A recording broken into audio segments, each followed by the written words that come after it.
आप अपना वो क्या कहलवाते, अच्छा ये क्या डिफरेंस चला ये इसमें ये जो फिटनेस ट्रेनर होने में और न्यूट्रिशन होने में, और आजकल एक नया वर्ड है कंसल्टेंट।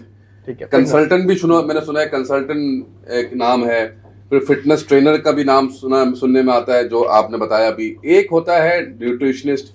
और ये क्या चीज आकर निकल गई, थोड़ा बताएं थोड़ा लोगों को। देखिए, पहला तो हम देख लें न्यूट्रिशनिस्ट जो है, उनकी पर्टिकुलर फील्ड जो है वो डाइट से रिलेटेड हो। सही है। Got it? तो वो एक्सपर्ट होते हैं डाइट के अंदर। ठीक है। वो तो बिल्कुल अलग चीज है। बिल्कुल ठीक ठीक है। है। अच्छा, अब आते हैं हम कंसल्टेंट के ऊपर। लास्ट में फिटनेस ट्रेनर पे ठीक आऊंगा है। या फिटनेस एक्सपर्ट पे आऊंगा। ठीक है। कंसल्टेंट, जैसे कि आप लोग भी कंसल्ट करते हैं, आप लोग एक्सपर्ट हैं, आपको पता है 3-4 एरियाज में कि भाई इस मुल्क में भेजना है, ये करना है, इस मुल्क में इसका ये प्रोसेस, इसका ये प्रोसेस, इसका ये प्रोसेस। करेक्ट। जो कंसल्टेंट होता है ना, वो प्रॉपर मजमुआ होता है 3 से 4 चीजों का। लाइक उसको डाइट के बारे में भी मालूम होगा, उसको फिटनेस के बारे में मालूम होगा, उसको मालूम होगा कि लाइफस्टाइल किस तरह चेंज करते हैं। इफ यू आर आस्किंग कि भाई फिटनेस कंसल्टेंट की बात कर रहा हूँ मैं खास तौर पे, तो उसको 3 से 4 चीजों के अंदर उबूर होगा, उसके बाद जाके वो कंसल्टेंट बनता है। लेकिन थोड़ा सा टाइम लगता है। अब फिटनेस एक्सपर्ट और फिटनेस ट्रेनर पे आ जाते हैं। फिटनेस ट्रेनर ऑब्वियसली बहुत सारे हैं, उनके अंदर लेयर्स हैं।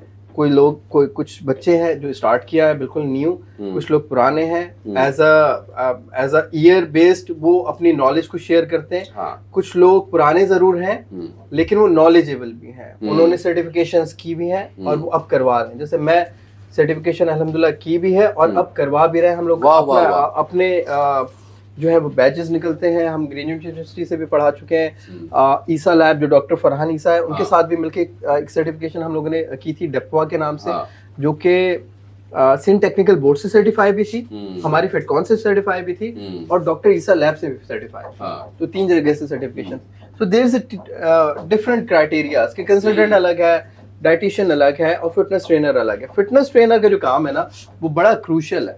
अच्छा, लोग ये समझते हैं कि हाँ, लोग, अब मैं ये बता रहा हूँ कि लोग ये समझते हैं कि यार आया 1 2 3 कराया, जंपिंग जैक कराया, ये कराया, बर्पीज कराया, तो कुछ मशहूर एक्सरसाइज है वो कराएं। यूट्यूब पे कुछ एक्सरसाइज बहुत मशहूर हुई है वो करवाएं, डेडलिफ्ट कराए, स्क्वाट्स कराए। नहीं, इसके पीछे बहुत सारी और चीजें हैं। अब वो क्या है, जो फिटनेस ट्रेनर होता है ना, वो रिहैब के अंदर भी मास्टर होता है। अच्छा। इंजरी रिहैब, इंजरी होने भी नहीं देता। वो आपकी ब्रेन की भी रिकवरी, सॉर्ट ऑफ लाइक, जैसे बहुत सारे बच्चे और बच्चियां आ रहे हैं, उनका नॉर्मल एग्जाम भी होता है ना भाई। आप अब इस बात को शॉक हो जाएंगे आप ये बात सुन के, उनका नॉर्मल एग्जाम भी होता है ना, तो एंजाइटी और डिप्रेशन में चले जाते हैं।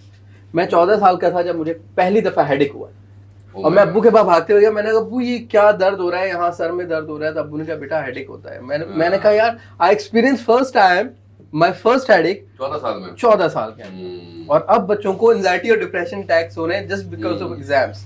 सो थिंग्स गो, मतलब रिवर्स डायरेक्शंस के अंदर जा रही है। हम समझ रहे थे कि माशरा, चीजें, हेल्थ बेहतर होने शुरू होंगी, वो और रिवर्स होना शुरू हो गया। इवन इकोसिस्टम हमारा इतना खराब हो गया। आई स्टिल रिमेंबर स्टार्टिंग के अंदर कराची के अंदर जब बारिश होती थी, इतना जबरदस्त वेदर हो जाता था, इतने सारे पौधे जो अब दिखते नहीं है वो उस वक्त उगते थे बारिश के दौरान। और अब कहीं नहीं नजर आते, सड़कें साफ हो जाती थी, धुलती थी। अब तो आपको गंदगी से बच के चलना पड़ता है। तो पूरा सिस्टम ही हमने एक इकोसिस्टम से लेके, लाइफस्टाइल से लेके हर चीज खराब करना शुरू कर दी। उस चीज से बाहर निकालने का नाम फिटनेस ट्रेनर है। और वो चेंज एजेंट भी कहलाता है कि आपकी अनहेल्दी लाइफ से आपको हेल्दी लाइफ की तरफ बढ़ाने के लिए वो आपको जो स्ट्रगल करता है वो बड़ा इंपॉर्टेंट है। ये लोगों को समझना कि फिटनेस ट्रेनर का होना बड़ा इंपॉर्टेंट है। जो लोग अक्सर इग्नोर करते थे इस चीज को, लेकिन it's very important to have a good fitness trainer.